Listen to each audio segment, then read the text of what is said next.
So, eto naman, paki-type nga long term, no? Pag nag-i-invest tayo, tatandaan nyo, ang mindset natin dapat long term. Kasi ang nakasanayan natin, puro instant, no? Magse-save ako, una mong iniisip, kasali ka sa co-op para mangutang. So, iba yung mindset. Magsasali ako sa co-op para kumita lang na malaki yung pera ko. At mag-iipon talaga ako, hindi ko siya gagastusin agad. So, ganun yun, no? Kahit sa mga, kung sa mga savings program ka sumasali, hindi pwedeng quit agad, di ba? Yung kailan ko ba makukuha yan, iniisip mo agad mag-withdraw. Hindi ka pa nga nagbibigay, mag-withdraw ka na agad. So, itong rule of 72, paano ba magtrabaho yung pera?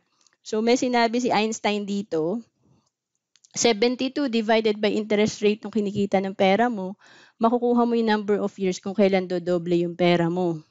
Ayan, may sample tayo, no? Kung nakalagay, no? Kagaya ko, nasa savings account lang talaga lagi yung pera ko dati nung hindi pa ako na-educate. May passbook pa nga ako, tuwan-tuwa ako magpa-update sa teller, no? Kasi nadadagdagan yung savings ko kahit pa 1,000. So, 10,000 pesos, for example, yung savings mo, 1%, or sabihin na natin kasi less than 1% na lang kinikita ng pera natin sa bangko. So, i-round off na lang natin 1%. So, dahil nga rule of 72, 72 divided by 1%, which is 1, 72 years pa, dodoble yung pera mo. No? Ito, maantay pa ba natin yan? Diba? So, syempre, matagal yan. No? Baka hindi na natin ma-enjoy yung pera natin. So, who will attain their financial goals faster? Syempre, tignan natin yung tatlong senaryo. Si Mr. A, nag-invest sa 2%. Si Mr. B sa 8%. Si Mr. C, 12%. No? Pare-pareho sila naglagay ng 100,000 at the age of 29. Pero nung nag-retire sila, dahil educated tong dalawang to si Mr. B and si Mr. C, compare mo dito na pwedeng time deposit lang to no? 200,000 ng kanyang pera, ito 1.6, ito 6.4.